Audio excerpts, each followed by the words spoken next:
want to introduce y'all to my new best friend. Come up here, Fred.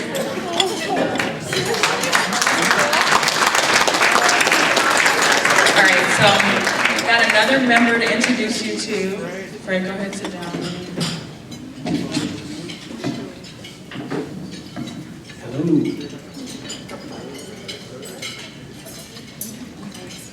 How are you today? I'm fantastic. How you doing? All right. So hey everyone, this is Fred Fischer. Say hi, Fred.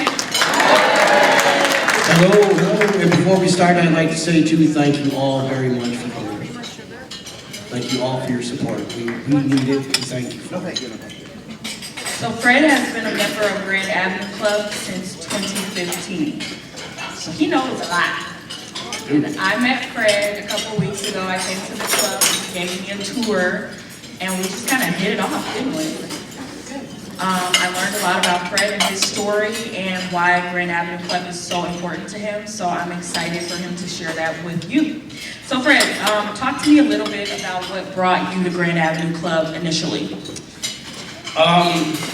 Right before I became a member, I was at a point in my life where I had had enough of life. I was ready to die. I was homeless, living in a tent. I hated the world and I hated myself. And I decided just to reach out and make a call. I talked to somebody from some emergency contact thing, and I felt like that didn't do any good. So I was going back to my camp to die. And as I walked out of the library, 2 cops picked me up. I don't know how they found out where I was, but they said, you need help? I said, yeah. So I went to the hospital, and I got started on the right path. Some good people came into my life at that point. There was a person from, I'm trying to think of an organization. They'll help me out here. Outreach community, yes, community outreach. A person from there brought me in. I got temporary housing, and then that transitioned into full-time housing. And I still wasn't, I started seeing doctors, but I still wasn't feeling the effect, and I wasn't understanding what was going on. But I had somebody come into my life again and then introduced me to the club, and they said, why don't you go for a tour? I said, okay. So I did, and I liked what I saw. Let me ask you, Fred, what opened your heart to go for the tour? Because a lot of times that's the hardest part. You know, we have resources out there, there's help for people, but what really gave you the motivation to say, hey, I'm gonna actually give this a try? Well, it was a peer specialist I had that introduced me to the club, and she's a club member herself in Waukesha. So she told me a little about it before I even took the tour. So I took the tour and I liked it, so I became a member. What did I have to lose at this point, you know? But I did immediately feel the openness, The connection, the compassion, the understanding. And then I got shot. Just before, right after I became a member, I got shot during a robbery. And then some people from the club came to see me in the hospital. I was not ready for that one. And that's when I knew that these people actually really cared. So I was hooked. Why was that such a shock to you that people showed up for you? Because I wasn't expecting anybody to show up. Because nobody in my life gave a crap. And the people at the club, it's unconditional love. It's understanding about my mental illness. I'm sorry about getting teary. No, cry. It's okay.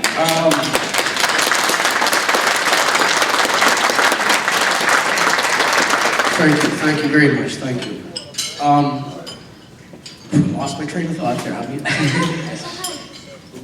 so when I became a member, I did some small things in the club. You know, I really didn't get involved in anything.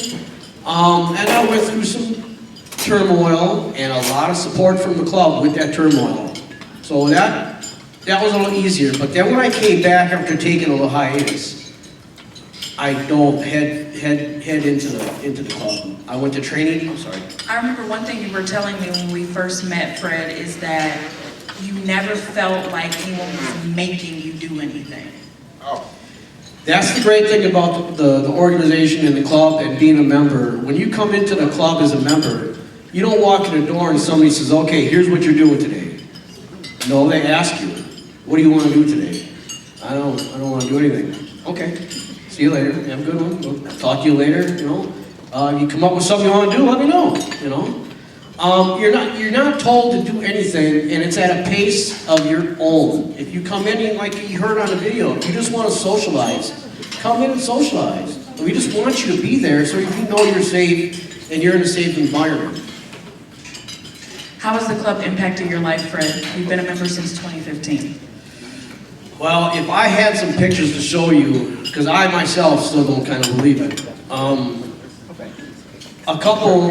About a month ago, I went to a 2-week training seminar in Boston, Massachusetts. It was very, very intensive, and I wasn't sure if I was ready for it, and I was asked to go on this, and I was like, what do you mean? And I wasn't ready for that answer either, but it was a good one. And I really enjoyed it. I learned a lot about the club, about the standards that we operate by, and from this point moving forward, I am all 100% GAC, baby.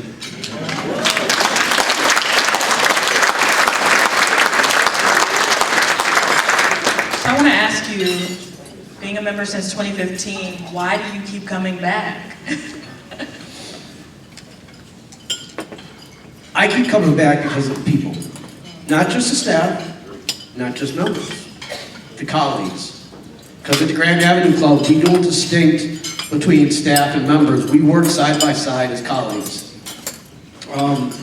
Another funny story that I told Tajma is that if you're a patient in the hospital and they're going to hire a new nurse and a doctor on the floor, they're not going to come to you as a patient and say, hey, do you want to sit in on the interview? That's not going to happen. But at the GAC, I personally, as a member, sat in on 2 interviews for prospective staff. So at the Grand Avenue Club, if you're a member, there are no closed doors. You can get involved in any aspect at the club, at any level, at any time. So the sense of community that you have discovered since being a member of the club, how important is that to your everyday life? Oh, it's extremely important.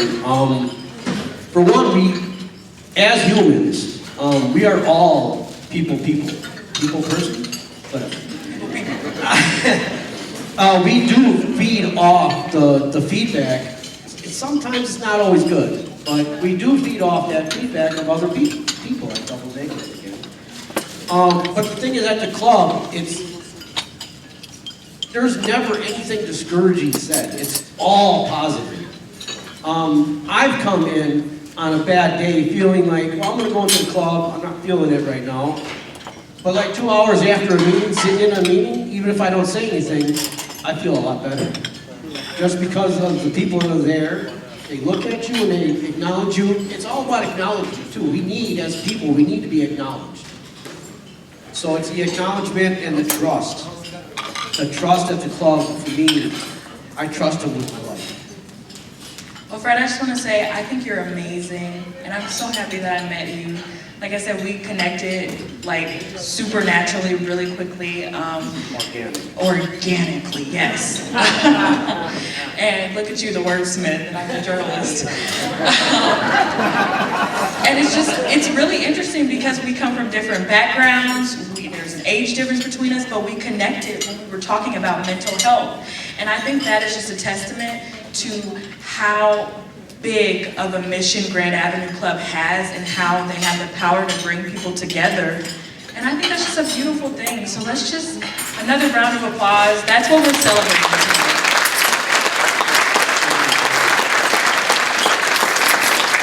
And a round of applause for Fred for sharing his story. Fred is a survivor. Fred is literally the definition of a survivor. And you keep coming back.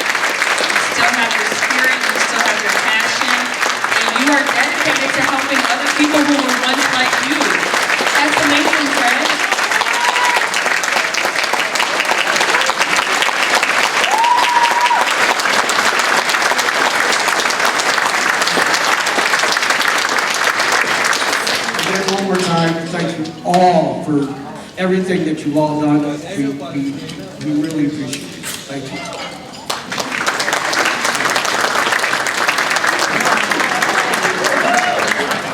Y'all, I love Fred. Fred made me cry the first time I met him. Fred is deep.